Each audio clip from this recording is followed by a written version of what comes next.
ఈ సందర్భంగా పోలీసులను హెచ్చరిస్తున్నాం. న్యాయవాదులు దౌర్జన్యాలకు దిగరు, న్యాయవాదులు ఘర్షణకు దిగరు, న్యాయవాదులు పరుషపదంతో మాట్లాడరు.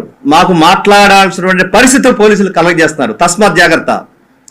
మేము ఉద్యమిస్తే, మేము రోడ్డు మీదకి వస్తే పోలీసు వ్యవస్థ ఏమవుతుందో ఆలోచించుకోండి. న్యాయవాదుల పట్ల మీరు బిహేవ్ చేసి తీరిదేనా?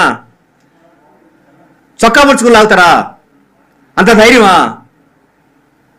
కనీసం మర్యాద న్యాయవాది కూడా ఎవరా? మీరు సామాన్య ప్రజల పట్ల మీరు బిహేవ్ చేసే తీరేమిటి? అది ప్రజలకే న్యాయవాదులకు అర్థం కాదా? కాబట్టి పోలీసులు జాగ్రత్త. హరికృష్ణారెడ్డి ఈ బారు మెంబరు, జూనియర్ న్యాయవాది, ఒకే సోషల్ మీడియాలో ఒకే పోస్టులు పెట్టాడని 7 కేసులు పెట్టారు. 7 కేసుల్లో బెయిల్ వచ్చి నిన్న కాక మొన్న వచ్చి ఒక్క రాత్రి ఇంట్లో అంటే కడప పోలీసులు వాళ్ళు తీసుకుని పోయారు. ఒకవేళ పోస్టులు పెట్టుంటే అది నేరం.